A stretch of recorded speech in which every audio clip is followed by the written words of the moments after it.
Hi everyone, this is Srdan KO from the Let's Chat podcast. We are back, thanks God, after the 3 months of a bit of lockdown and pandemic behind us. We are back in filming the continuation of the Let's Chat podcasts. I would like to say thank you to my guest today. Some of you, most of you in Limerick would know this person. Most of you have been probably fixed by him, corrected by him. So the person today that I have a pleasure and chance to talk to is Edward Sordillo. Ed is originally an American person living and working in Limerick. Ed is going to tell us a few bits and pieces about him. So I hope you're going to enjoy this chat today the same way as the rest of them. Okay, so let's chat. Ed, thank you so much for doing this with me today. Thanks for having me. It's a pleasure. As I said, and as I explained to you, a couple questions, a few bits and pieces about you. I just want to hear and know who you are, where you came from, and why Limerick. Okay, so let's start. Who is Edward Sordillo? So, I grew up in Brooklyn, New York, a little small part of Brooklyn called Bay Ridge. Okay. People might know it, one from the Verrazzano Bridge, which is a bridge that connects Brooklyn to Staten Island. Mm-hmm. And so I grew up in that area, a beautiful place when I was growing up. Grew up during the 70s and 80s, and when I was going to high school and going into college, I was deciding what I wanted to do. And I started out pre-med, but I was working a lot. I worked in the bar scene, restaurants and bars throughout my whole young life. Yeah. And so it wasn't really conducive to studying the sciences. So I struggled a bit, but I had also a passion for music. Okay. So I got my initial degree in music. Well, very good. Yeah. Is So there any specific I instrument? play classical guitar. Nice. So that's what I went to Very school for. I trained as a classical guitarist. Okay. And after training, I was playing golf with a chiropractor. Okay, nice. And he and I both had lots of time, but he certainly had more money. That's a big issue. And it was just, so we would just chat and we'd be playing golf, and he explained to me what he did. And I had actually thought, when I was going to school, to college, I was actually thinking, what did I want to do? Did I want to go into medicine? Did I want to become a chiropractor? And at the time, I didn't really know what the difference was. I thought there were branches of the same thing. Okay. There are fundamental differences, however, they're both health related. Okay. But I didn't understand this at the time. So when I spoke to him, he started to give me just a little flavor of what chiropractic was about. Okay. So I said, God, I want to do that. And he convinced me that there was no other life for me. He did a great job. So I went back to school, studied pre-med. Okay. Then once I got my pre-med out of the way, I went to university in Georgia, a place called Life University, and I studied chiropractic for the next 4 years. Okay. And the process itself, is it similar to we say here in Ireland, to the GP or a specialist, or what's the difference between it? So, firstly you have to do all of the pre-med. So that's the chemistry, the science, all of that stuff has to be done, the maths. Then once that's out of the way, you go into the more, it becomes more organized. Like medicine, you're studying diagnosis, you're studying all the anatomy, all the physiology, all the biochemistry, all of that has to be done as well. Okay. And then we focus, whereas from there, a medical doctor would say go into the hospital and start to do rounds, and they might get a flavor for what field they want to go into further. So they're going to specialize, whether it's general medicine or a general practice, or they're going to become a kidney specialist, a heart specialist, a surgeon, trauma surgeon, whatever it is. And what we do is, instead of going into the hospital, we go into clinics, which we then start to help see patients.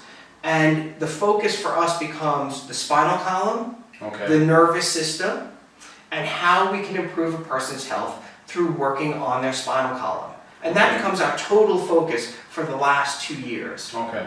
Right? And so that's the big part of our training, which is, say, different from when you go into medical training.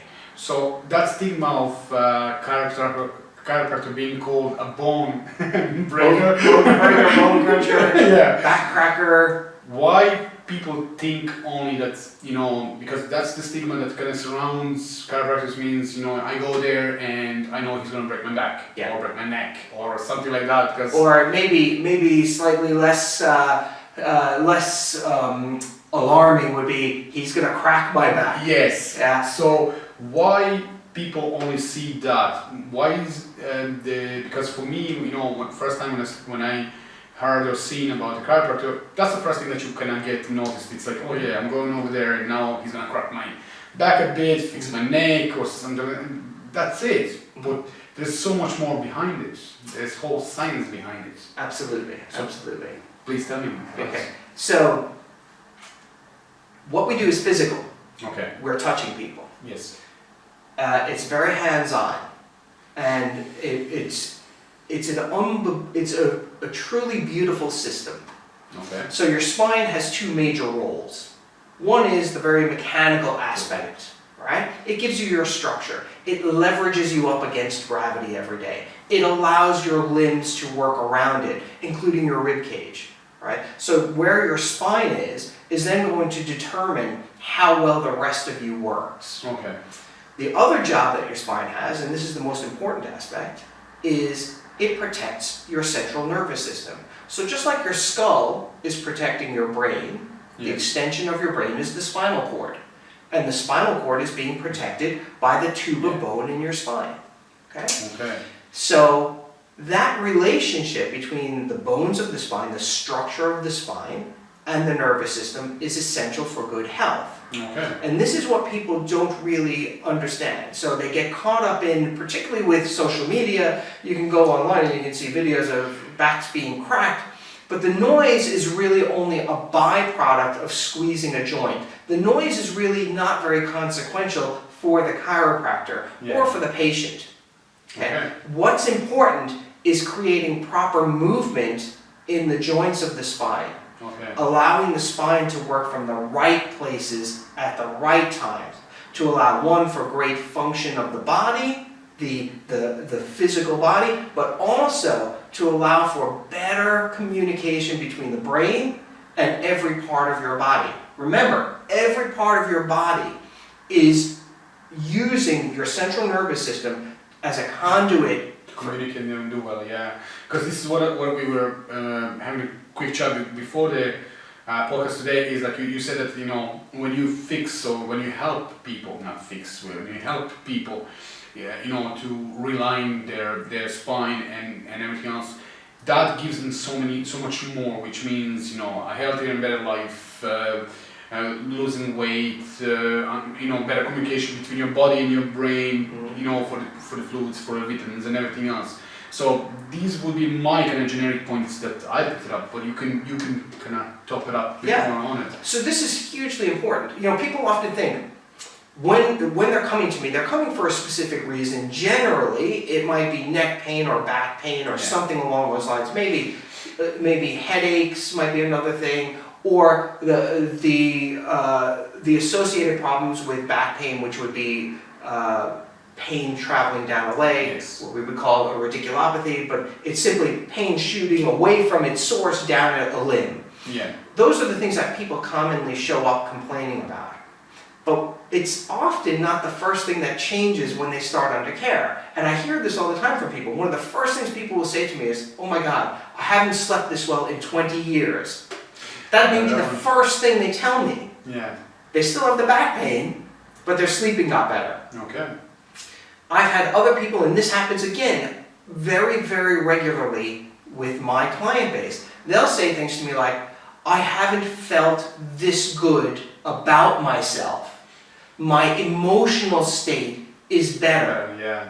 My back still hurts right now, but I don't care because I am emotionally much healthier. Okay. And then over time, as their body gets healthier, as their body changes and their nervous system works better, then the back pain goes away as well. Okay. But your brain and your body has a system in which it has to work through things. So that's the same thing as we said a few days ago when I came in, when you were doing my back, that, you know, it takes a bit for the brain to understand that your body is better. Yes. Okay, even though I felt that I can move and everything else, I still had that kind of glitch in the head of should I do this or should I do that? Yeah. Can I do this or can I do that? But I could feel that my body can do it, but my brain was still kind of pulling back a bit and having that protection phase of let's take it time. Take it easy. Don't move too quickly. Don't stand up too hard.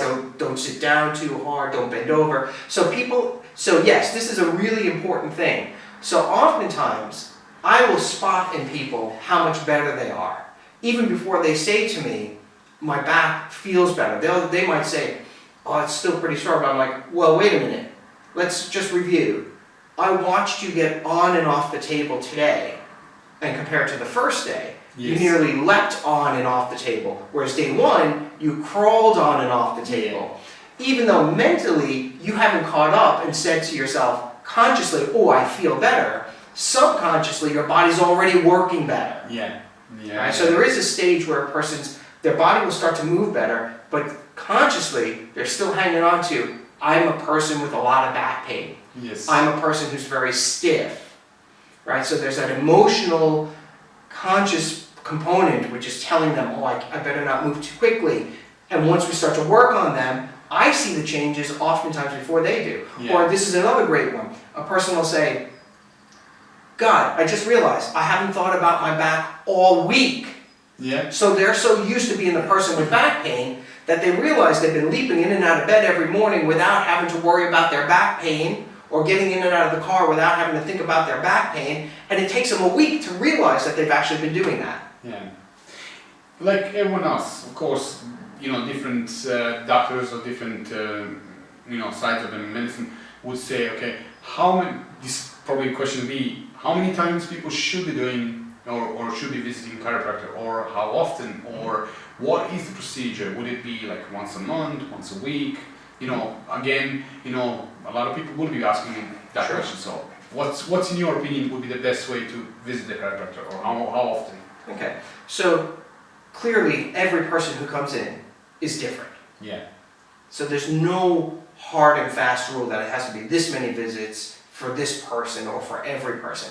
So you look at each case as it comes in, you see the state of the person, the state of their spine, how long they've been suffering.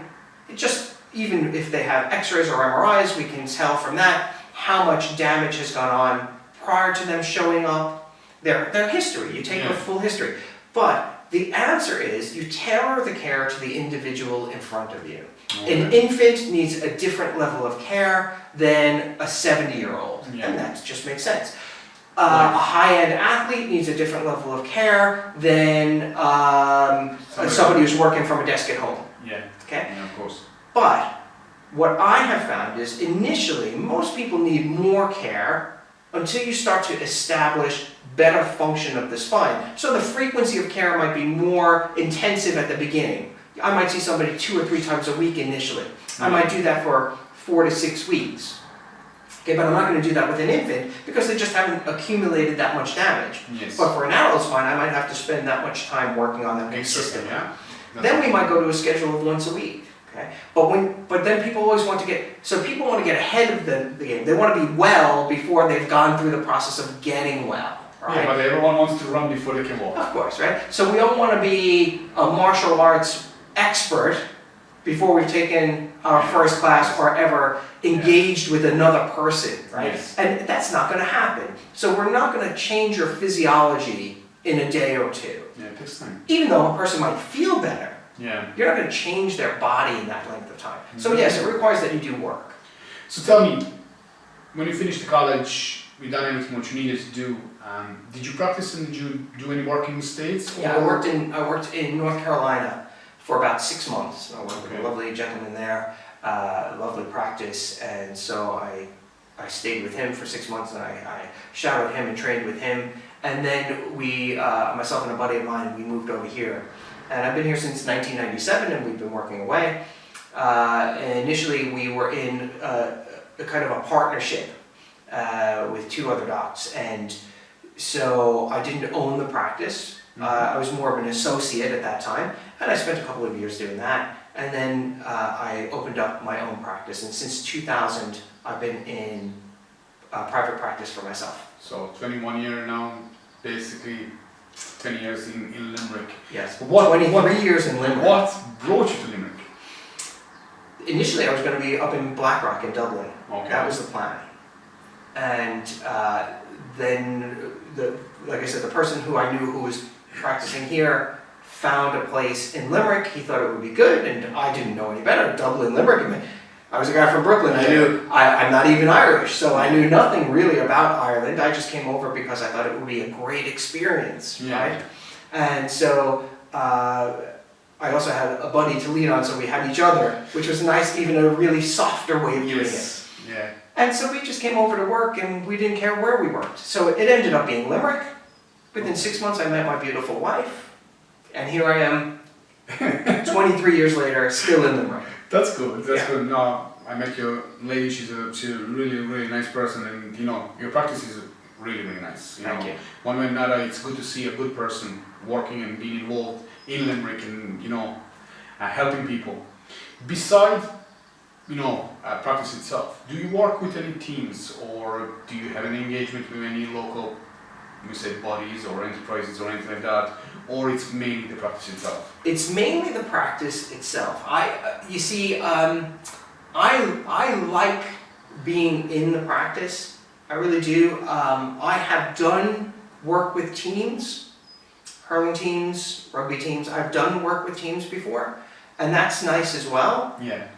I've worked with professional athletes from all sports: golf, rugby, horse racing, hurling, you name it, all but professional teams. Yeah. However, that's a niche, kind of a niche market. You can spend a lot of time doing that if you want. Yes. I've worked with superstars. The entry point for many people may be back pain or neck pain, but that's not really what I'm interested in when they come in. My interest is in developing their health. Okay? Yes, we develop a relationship because I see people for long periods of time, those people who want to come in and develop their health, and that takes time. But that's, for me, the goal, is to have people develop their health so that they're getting better.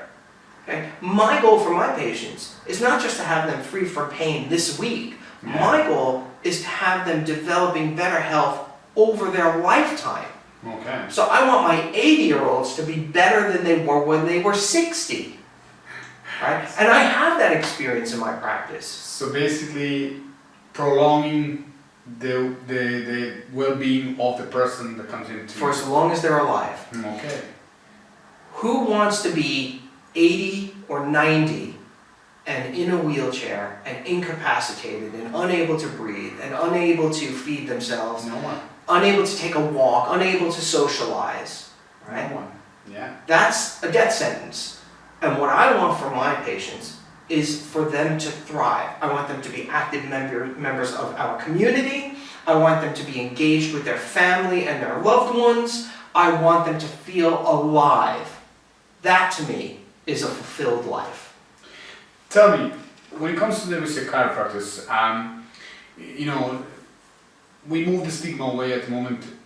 What is the difference between, we say, a physical therapist, sports therapist, and a chiropractor?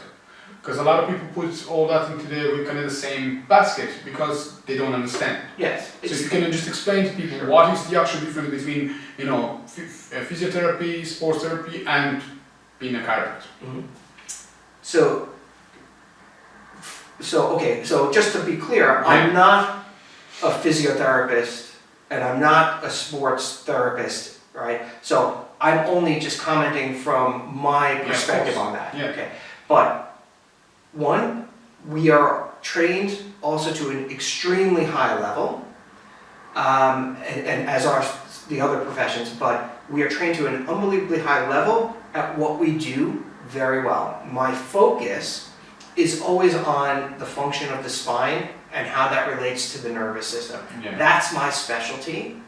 I don't do a lot of therapies. I don't do really any therapies at all. So if people are looking for heat packs and cold packs and electric stim and dry needling, those are things that I don't provide. Why? Because it's not my specialty. There are others who do that. Yeah, of course, yeah. And so I think many therapists do lots of different therapies trying to ameliorate a person's pain, right? And then they may do some adjunctive stuff to help the person improve, so there may be some rehab stuff.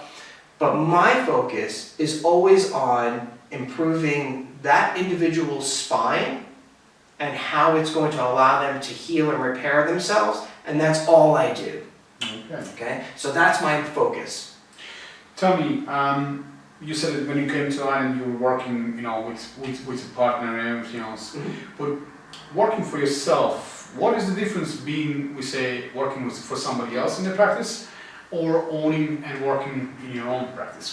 Because, part of this podcast is to explain to people in Limerick that there's so many different businesses and so many good entrepreneurs that are doing stuff that is good, not just for them, but for the actual community itself. Because I personally think that a huge backbone of this country are the SMEs or the small and medium businesses, and entrepreneurship falls into that kind of spectrum.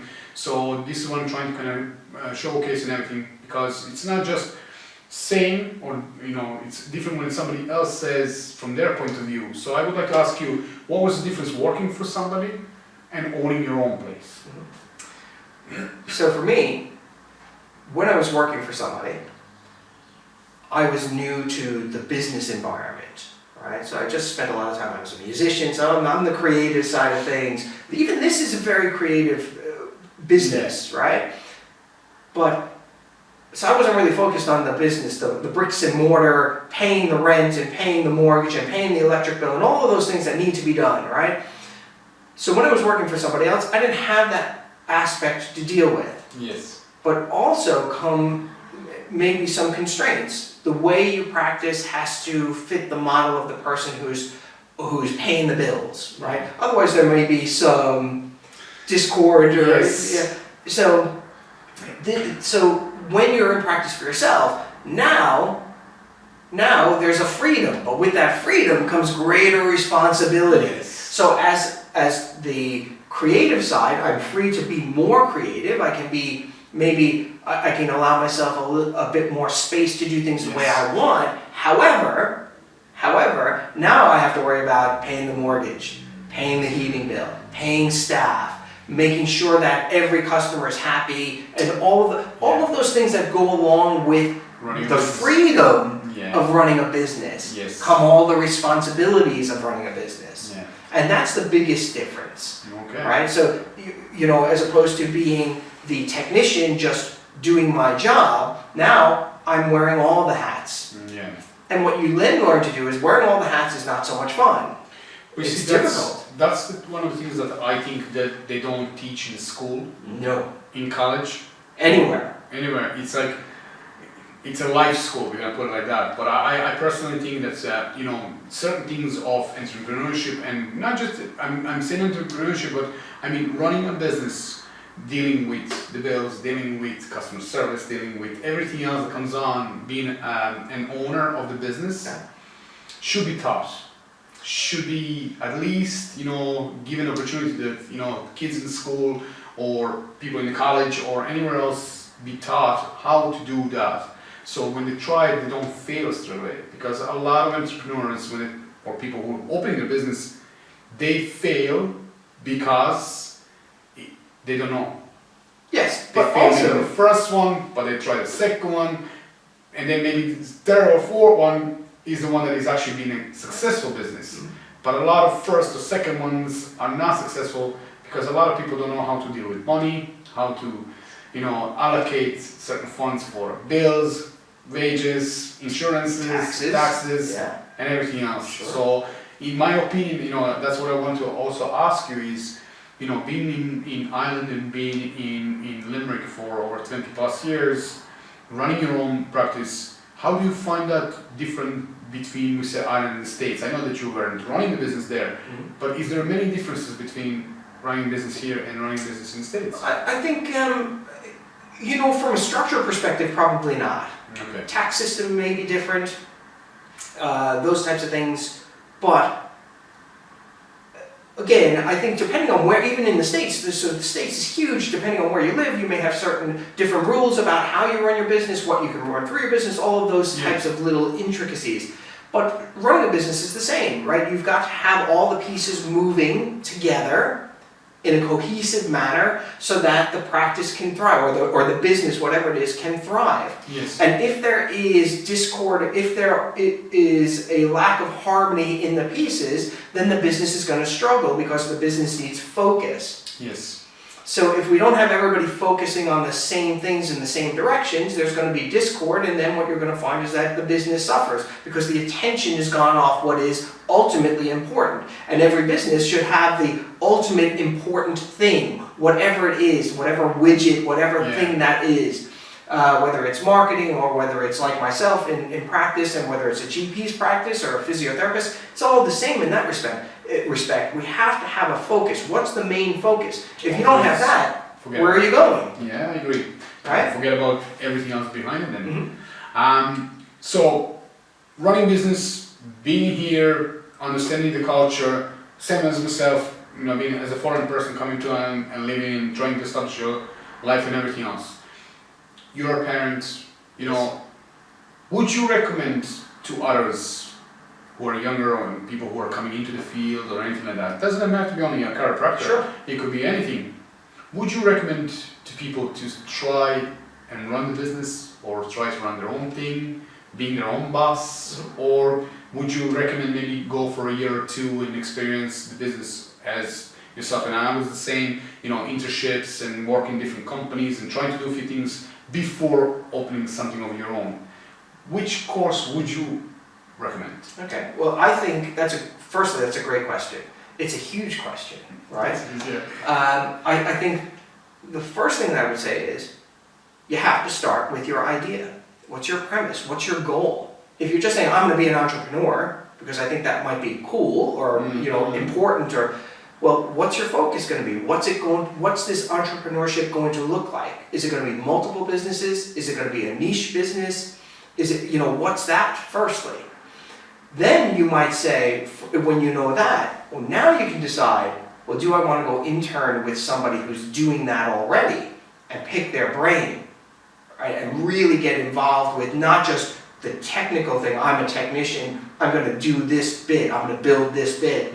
But actually see the bigger picture. What does it take to allow a guy to be able to do that? What goes behind that? Yes. So you need to figure out what it is. Because what most people do, and again, there are loads of books, Robert Kiyosaki has written loads of books on entrepreneurship and the difference between owning a business and running a business and being an employee. And so that's important to understand those aspects. So I think the first thing you must do is decide who you are. Are you a technician? And you may want to just stay working for somebody else and let them deal with all the other stuff. Or are you a business owner? In which case you're going to have a different mindset, and then you need to determine that. But you must determine that first. Or it's trial and error. You're going to say, I'm going to go run a business, you're going to get into business, and you're going to realize you don't like certain aspects of the business. Maybe you find you don't want to be the technician, and you want to actually do all the admin and all of the other stuff, in which case then you have to hire somebody. Now you're dealing with that. Right? Yes. So first know who you are. And which one to be.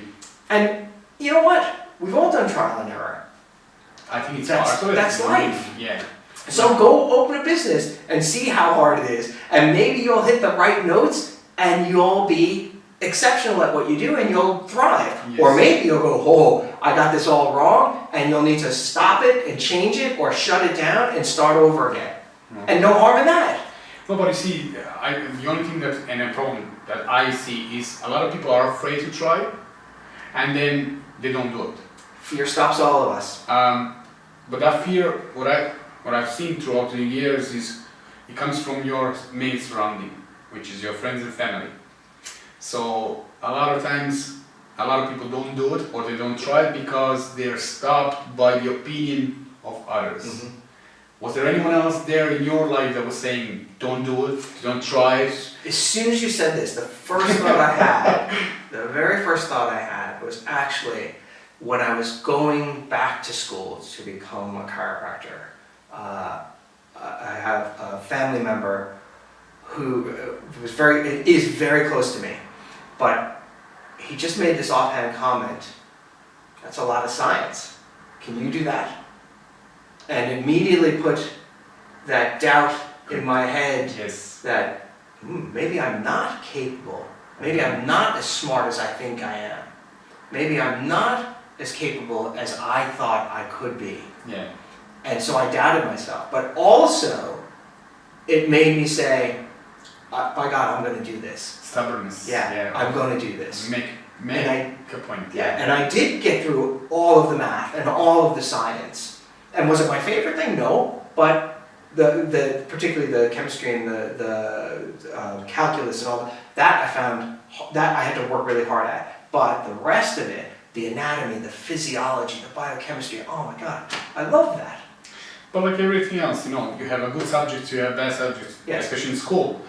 But it's the same thing in life. You know what I mean? There are certain things that you love to do, but there are certain things which are byproduct of it that you have to do. Yes. And that's a normal thing. We all like to sit down and eat, but you have to wash the plates later on. Absolutely. You know what I mean? If you don't have the washing machine, but you know, that's an analogy of it. Sure. You know, but again, it's a shame to see that, and I think that's what I found. And I spoke with a lot of different people. You know, young ones, older ones, people who wanted to try to do it, people who didn't do it, and it was the same thing. It came back to the point. Oh, my mom said, or my dad said, or my brother said, or my cousin said, or somebody who is in that circle that you're looking for support, and they make you judge yourself, or think of, am I good enough? Should I do it? Could I do it? Same thing happened to me, and I can see the same thing is happening to you. But so this is the point of why I'm trying to present businesses in Limerick, not just Limerick, Ireland in general, and showcase to other people that if they want to try it, there are people like yourself, myself, and everyone else that I spoke to. They can reach out, they can ask questions. Yes, this is the point. I wanted to just reiterate that point. If you, in your circle, you're not finding the support that you think you need, it's okay to find other circles to find that support. It's okay to do that. That's normal. And that's how we branch out. That's how we all change ourselves a little bit. And there are loads of wonderful, wonderful people who would bend over backwards to give you the information and the help that you need for you to get where you want to go. But you must take that step and go find them. Send the email. Make the introduction. Make a call. Make a phone call. Get a friend to introduce you. Whatever it is. But there's ways, and you can get to just about anybody if you want to. Yeah, I agree with that. To get the information that you need. One of those tools would be, we say, LinkedIn. And it's a great tool, it's an online tool where you can engage with a lot of different people. Yes. You can reach out, but again, at the end of the day, internet is there, the Google is there.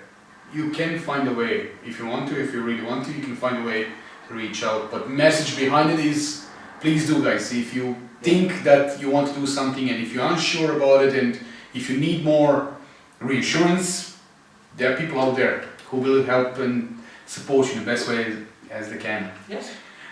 Towards kind of the end of it, because I don't want to be prolonging way too long to bother you, but I really enjoyed our conversation. One of the things that I would like to say or find out from your point, we went through this pandemic and we spoke about it, and I just wanted to see that you agree with me. Besides, you know, a lot of businesses were closed due to it, and that's just the way we went with it, and that's a normal thing.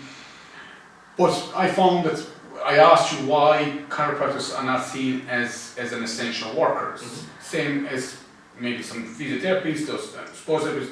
Even dentists for a while, yes. Why is that? Is it because of the health issues, or being worried about picking up or getting the coronavirus, or what is it? Why businesses like yours weren't pushed through more to say you are an essential worker? Why? Because I found when I had an issue, I know that the doctors and GPs wouldn't be able to help me, so I called you to see if you are open and if you can help me go through my thing. So why is that? And so now we're getting back to business as usual. Yes. Not quite normal business yet, but we're getting there. And so we put procedures in place to make sure that people feel safe when they come to the office, and we make sure that everybody is comfortable, and we limit the number of people coming into the practice for now. It changes the energy, it changes everything, but this is for the time being, this is what we'll do. But I just simply think that we fell in between categories as far as where we were.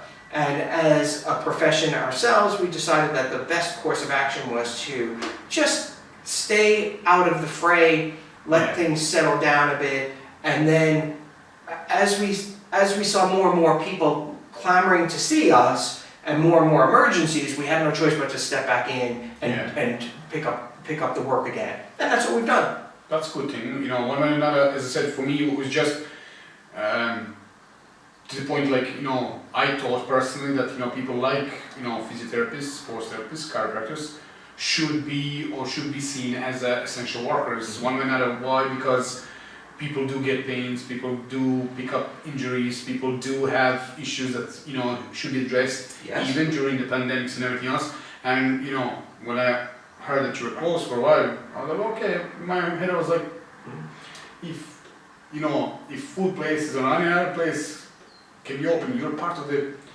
in my opinion, you're part of the medical system and you should have been open. But you clarify that for me, why and how, which, look, that's... And in different countries, in the United States, chiropractors are seen as frontline services. Yes. Australia, the same, even in the UK. Like I said, we just, as an association, we're a small association in this country, and we just took the view that let's allow people to find their feet, see what's happening.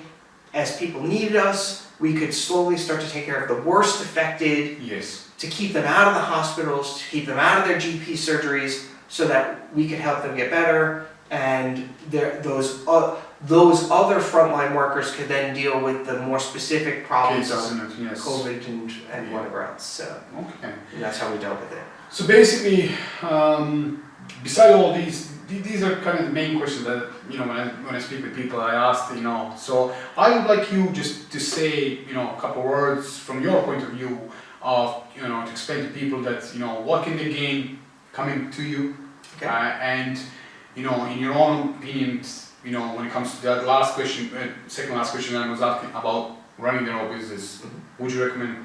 Not? Again, it's up to yourself. So please do express it out. All right. So as far as running your own business, I think it's really important. First and foremost, as I said, you need to know who you are. That, I think, if you knew that, then deciding whether you want to run your own business becomes much more focused endeavor. It becomes an easier endeavor. And let me tell you something, nothing's easy. I don't care what it is you're doing, whether you're going to be a great musician, a great physician, a great marketing person, anything, it doesn't matter. It takes work.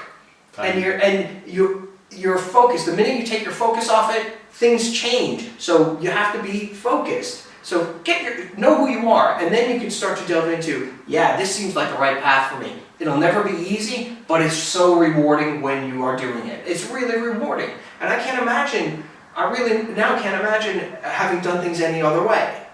So I would highly recommend to people, if you want to try it. Right? It's better to have tried and failed, and then you can always do it again, or go back to something else. But then to always have that thought, what if I had just done it, what would have happened? What could I have achieved? I think that's the worst crime. So try, right? And if you need help, there are people. Wonderful. And as far as seeing me, if you want to be better in 5 years' time than you are today, well then this is the place for you to be. This has such a tremendous impact on your ability to function day in and day out, to deal with your environment, whatever stressors are in it. We give you the bandwidth to deal with your stress better. Right? Like, that's hugely important. This is about your ability to adapt to your life. Okay? The person who has the biggest bandwidth to adapt wins. I agree. You with me? That's you. That's what I do. So your back pain is just a symptom of you not adapting anymore. Your ability to adapt is shrinking. You want that to expand, right? Because who wants to be the 80-year-old crunched over, unable to walk, losing their ability to reason and think? Who wants that for themselves? Agreed. This gives you bandwidth so that you can be your best always. So if that's what you want, then this is the place for you. Wonderful. Ed, thank you so much for today. An absolute Sir, pleasure. thank you. I will share all the information about Edward Sordillo, okay? Social media accounts, the website, etc. So please do. You can give Ed a shout anytime if you're feeling uncomfortable, if you're feeling not yourself, and you think that Ed will be able to help you. Trust me, he can help you. I know that from the first point myself and my wife. We do come in regularly enough, and it's an absolute pleasure, you know, to have you chat away with me and explain and showcase your beautiful practice, and I hope Thank you. to see you here for many, many more years. Yeah, we'll be here. Wonderful. Thank you. Guys, I wish you all a great day. Thanks. Regards from Srdan KO and Let's Chat Podcast. Have a good day.